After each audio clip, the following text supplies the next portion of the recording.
Alright, welcome to the video. I am your host. No, this is Jester. Fixed the LMDH dilemma. Alright, so as you know, we have a huge update just dropped for PMR. That update has addressed many bugs, glitches, and most of all connectivity and stability. But what are we addressing today from the 1.6.00 update is the extreme changes to the LMDH class. Now, a quick copy and paste, and this is what they have claimed to have done, and I've spent the last 2 days looking into. New tyre revisions with improved grip and predictability on cold temperatures, changes to the engine modelling for more realistic revving and inertia, upshift, downshift tuning to go along with the previously mentioned change, tuned brake balance and ABS settings, updated tyres for improved overall handling. Now, I don't claim to know much about the engineering or technicalities of an LMDH category car, or really many other race cars for that matter. I'm a gamer and a sim racer, not an engineer. But I do know that these cars prior to this update, when in my hands, were incredibly high-strung, temperamental, physically incapable of warming up the pieces of shit tyres. They were, in my opinion, the most extreme end of difficult classes to drive on PMR, and therefore I was slowly working my way towards them as I've built confidence in other groups. But I still dabbled. I still tinkered with them, like I knew what I was doing and would get absolutely nowhere with them. It would take me through 3 to 4 laps to get the tyres warmed up, and then the moment I pushed expecting the car to rip and grip, it would just spit me out nearly every single time. Every single aspect of the cars felt undrivable. Horrible brakes, horrible tyres, no grip, no downforce, too stiff, just absolute rubbish. They didn't feel like the be-all and end-all of hypersports cars that they are meant to be. They felt more like an overweight rally car that couldn't possibly drive in a straight line. Understeer, oversteer, you got both. The tyres felt like a kid on ice skates for the first time. The downforce would kill you instead of keep your car on the road. And if and when you press the brakes just that little bit too hard, instant lock up, yeet, it's exit stage left. And add in the rainbow of multicoloured madness that would obliterate your yet to warm up tyres in an instant. Now again, I'll stress that I don't know enough about these cars to know exactly what they should be doing, but I know they shouldn't be doing all this. They are the greatest endurance performance vehicles in the world, capable of destroying every single track record they drive at. Yes, they should be absolutely hard to drive, but they shouldn't be broken. And in my humble, small brain console pleb opinion, they were absolutely broken. A handful of drivers could handle them, all the power to those guys, but majority could not. I fall into the majority. So that's how I think they felt, and I know a lot of others did as well. Let's move on to how they feel now, what's changed, and why. How do the LMDH cars feel now? In one word, invincible. After about 10 hours driving every single one of them on default settings, I can absolutely confirm that they are easier to drive, and that easier factor has made them more fun. Accessible is the key word. Should an LMDH car be accessible? Well, no, it shouldn't. But some people harp on about how hard GT3 and GTE is to drive, and I find them incredibly accessible and boring. Some people cannot understand how to drive the Group 5 and GTO cars, but I can, and I love driving them. The amazing feeling of no traction control and no ABS will always be a fun but rewarding challenge. So in saying everything I've said about what a hypercar is meant to be capable of on a racetrack, well, now they can do that. So am I happy with them? Absolutely, you betcha. Is everyone? Nah, not at all. Will they ever be? Absolutely not. Can I understand the frustrations? Yes, I really can. To throw back to a video I did recently that failed to get traction, I explored the MX-5 being the online license test and how silly it is on the most basic level. You beat 3 AI cars at Lime Rock, heavily nerfed AI as of the update from 1.5. And now, instantly, you can race a GT1 car at Interlagos, or an LMP at Spa, or a GTE at Monza. How does the MX-5 test validate a step up to any of the harder classes?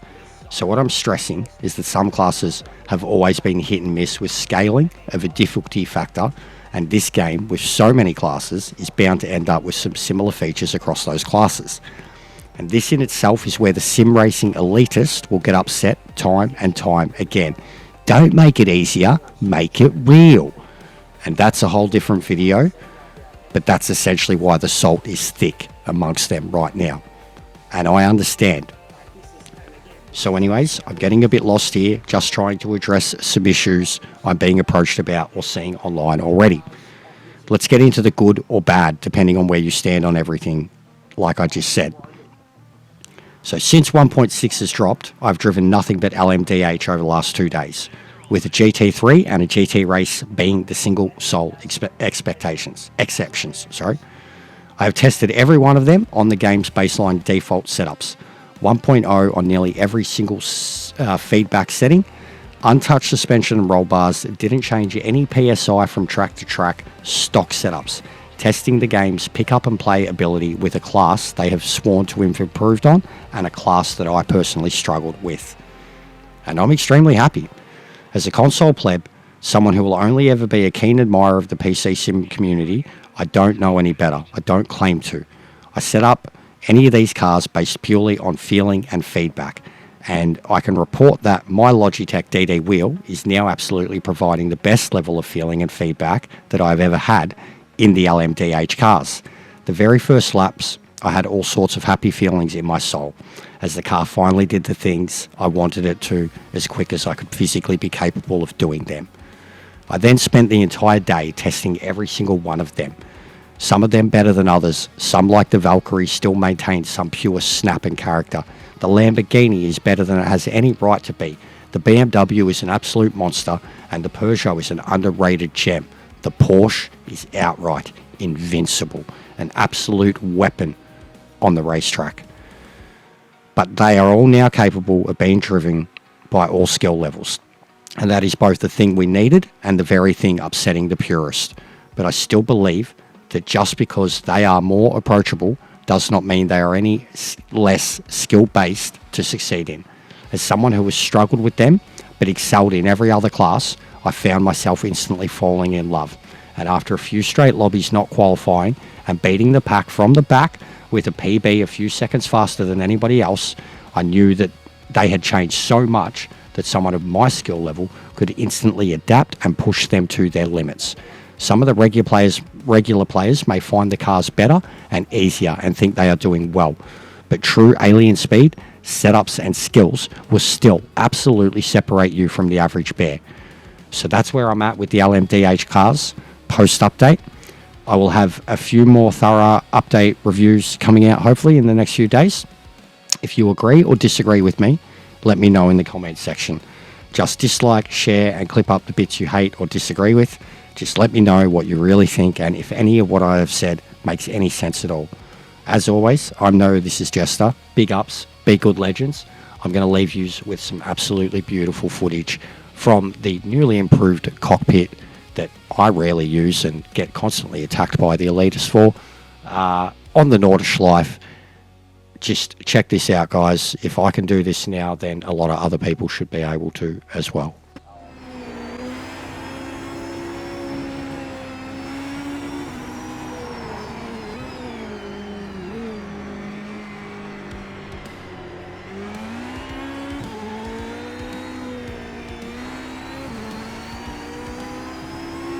That looked awesome. That looked awesome. That looks so authentic, guys.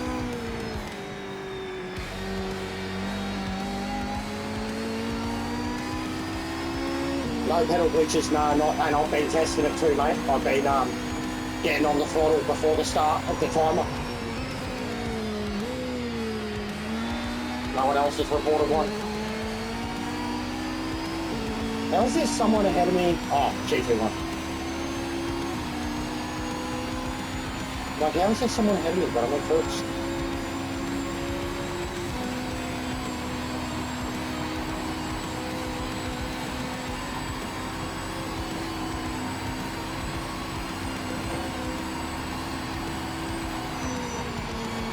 Oh, wowie. Wowie. Better than the GT1s.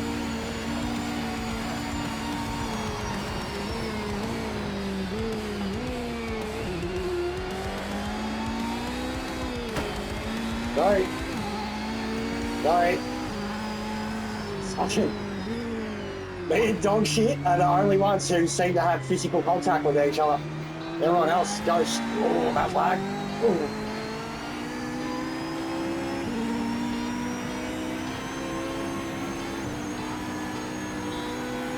This is sick.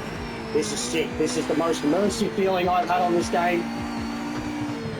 Next to driving a GTO car at Bathurst.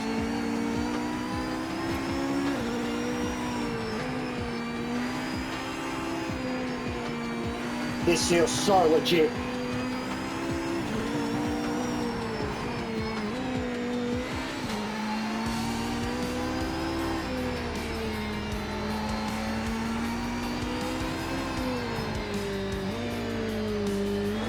Oh, fuck.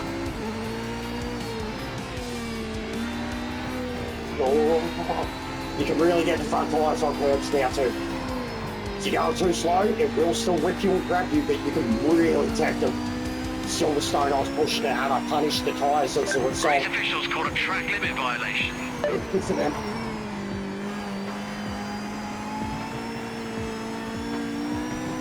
Oh, this is... No lift, no lift, no lift, no lift. Oh, I'm gonna need a moment after this.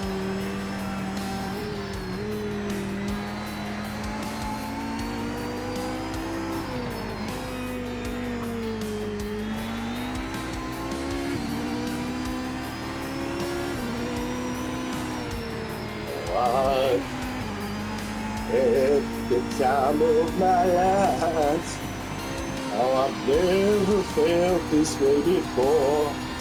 Yes, I swear it's the truth, and I owe it all to you, mate.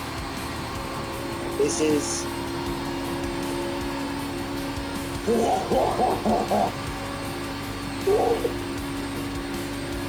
Don't do that again!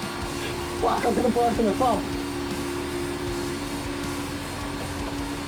I'm sweating.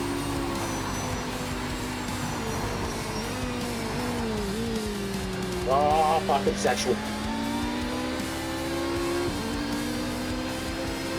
Oh, I know what I'm gonna be doing. It's turn the HUD off, get in the car, and hot lap this place. Turn everything off. Drive the car on instant. Be careful getting past.